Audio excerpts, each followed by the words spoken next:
Assalamualaikum warahmatullahi wabarakatuh. Nama saya Muhammad Reza Taufik Padilah dari kelas C. Di sini saya akan sedikit menjelaskan tentang pengenalan op-amp atau penguatan operasional. Nah, op-amp ini adalah suatu rangkaian penguatan yang lengkap dalam bentuk sebuah IC. Nah, op-amp ini memiliki sifat-sifat. Yang pertama itu penguatan tegangannya itu sangat besar. Yang kedua, impedansi masuknya sangat tinggi. Yang ketiga, impedansi keluarnya rendah. Yang keempat, karakteristik frekuensinya lebar. Terus ada yang selanjutnya, terminal atau kaki op-amp. Terminal yang gambar pertama itu ada cara memberi daya dengan dua supply. Yang kedua, gambar kedua, cara memberi daya dengan satu supply. Terus gambar ketiganya itu kita lihat ada 8 kaki. Kaki yang pertama dan kelima itu namanya offset null. Yang kaki kedua itu masukan membalik atau inverting input. Kaki ketiga itu namanya masukan tak membalik atau non inverting input. Kaki keempat itu tanah atau ground.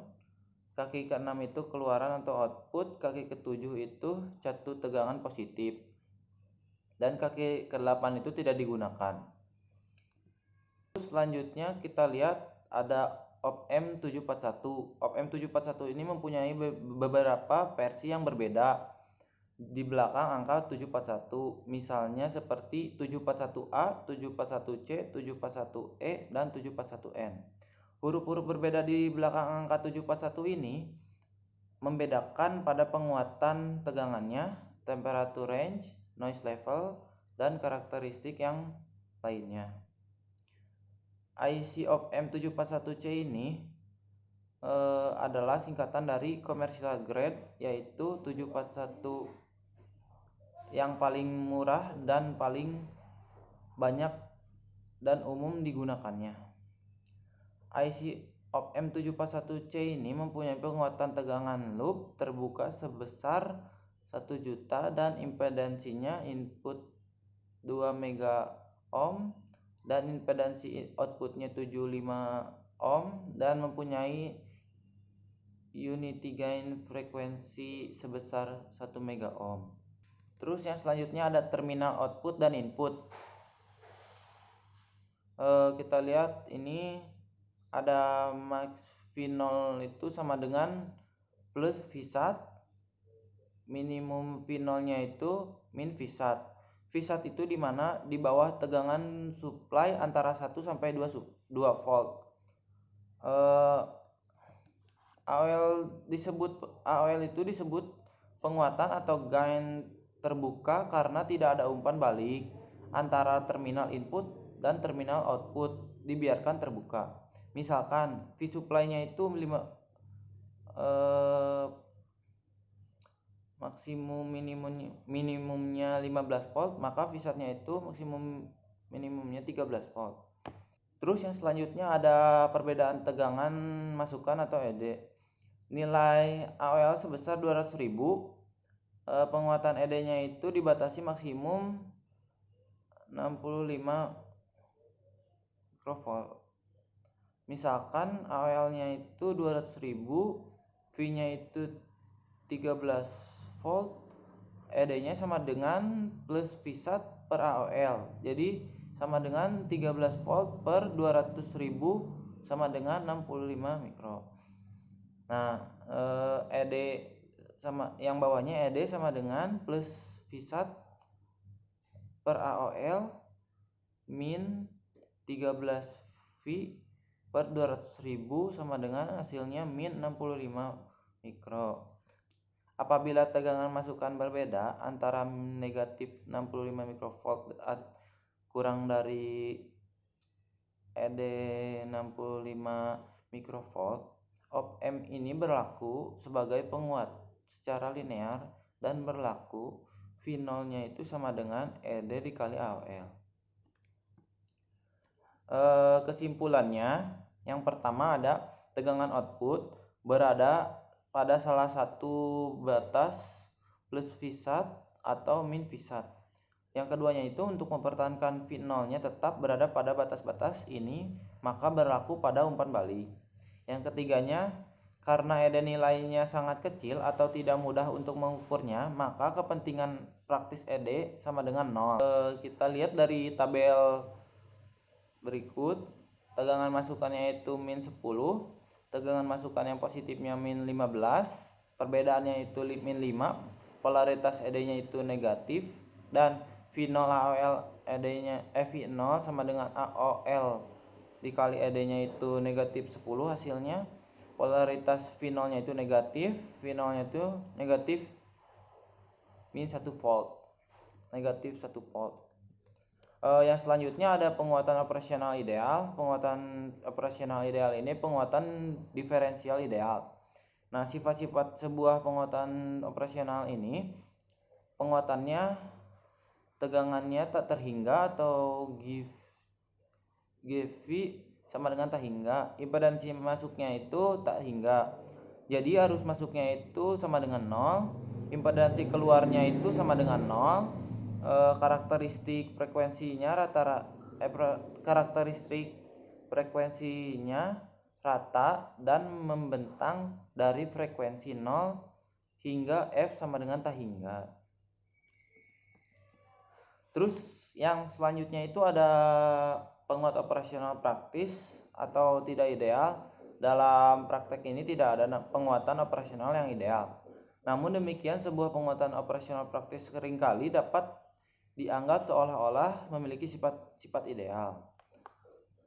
Ada yang selanjutnya itu inverting of M. Inverting ini untuk konfigurasi di mana masukan positif menghasilkan keluaran negatif atau masukan negatif menghasilkan keluaran positif. Dan ada rumusnya, V out sama dengan min V in dikali RF per R1.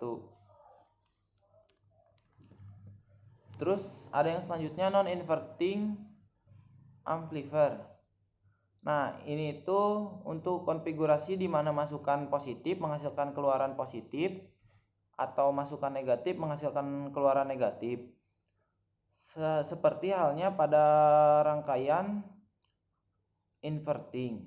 Di sini pun akan ditunjukkan rumus gain dari rangkaian ini, yaitu V out sama dengan V in dalam kurung 1 ditambah R per 1 ditambah R per R2 tutup kurung. Terus yang selanjutnya ada zero crossing detector. Zero crossing detector ini dinamakan juga sebagai pembanding, yaitu membandingkan suatu tegangan masukan input pada salah satu kaki masukan dengan suatu tegangan tertentu atau dengan 0. Nah, hasil perbandingannya itu menggunakan rumus ED sehingga didapatkan tegangan keluaran output yang tergantung polaritas dari ED. Jika polaritasnya itu ED sama dengan negatif, maka V0-nya itu Vsat-nya positif. Nah, jika polaritas ED-nya positif, maka V0-nya itu negatif Vsat. Terus zero crossing detektor ini ada zero crossing 0, inverting zero crossing detektor, non-inverting zero crossing detektor, inverting voltage level detektor, non-inverting voltage level detektor. Ada yang selanjutnya duty cycle. Siklus kerja atau duty cycle ini merupakan perbandingan waktu on dengan periode sinyal sinyal dikalikan dengan 100%. Ada rumusnya duty cycle itu T on per T on ditambah T off. Yang selanjutnya ada detektor penyilang 0. Detektor ini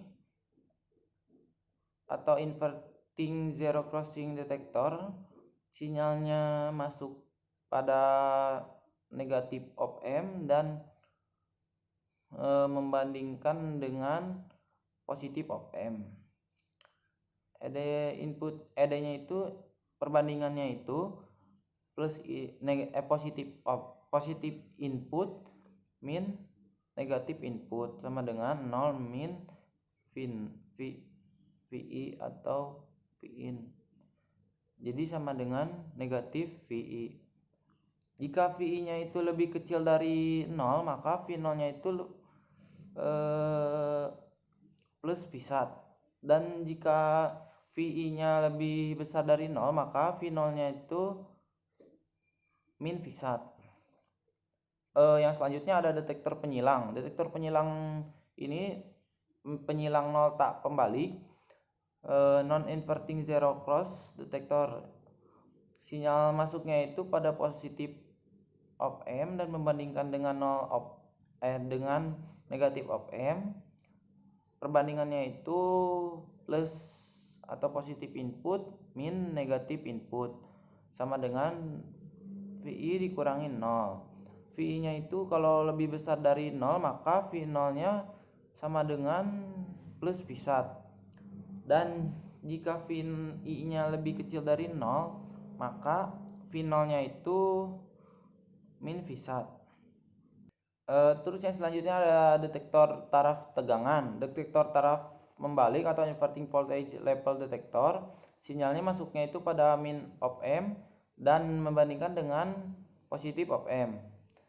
Perbandingannya itu positif op M, positif input min negatif input sama dengan Vref dikurangi Vi. Jika Vi-nya itu lebih besar dari Vref, maka V0-nya itu positif V1. Dan jika Vi-nya lebih kecil dari Vref, maka V0-nya itu negatif V1. Terus ada detektor taraf tegangan. Detektor taraf tegangan ini inverting voltage level detector. Sinyal masukannya itu negatif op M dan membandingkan dengan 0 positif op M. Perbandingannya itu positif input min negatif input sama dengan Vref min Vi. Nah, Vi-nya itu jika lebih besar dari Vref, maka V0-nya itu sama dengan plus V1. Jika Vi-nya lebih kecil, maka V0-nya itu min V1. Nah, yang selanjutnya ada detektor taraf tegangan atau yang tak membalik. Yang tadi membalik, sekarang yang tidak membalik. Sinyal masukannya min negatif op M dan membandingkan dengan 0 op M. Perbandingannya itu positif input dan min negatif input sama dengan Vi min Vref. Jika Vi-nya itu lebih kecil dari Vref, maka V0-nya itu min V1. Dan sebaliknya, jika Vi-nya lebih besar, maka V0-nya itu lebih positif V1. Terus ada selanjutnya rangkaian tegangan ref. Ini contoh soalnya. Vref sama, ada rumusnya, Vref sama dengan R2 per R1 ditambah R2 dikali plus positif V. Misalkan positif V-nya itu 12 volt, R1-nya 100 ohm, R2-nya 50 ohm. Terus maka Vref-nya itu adalah Vref sama dengan 50 per 100 ditambah 50 dikali 12. Hasilnya 4 volt.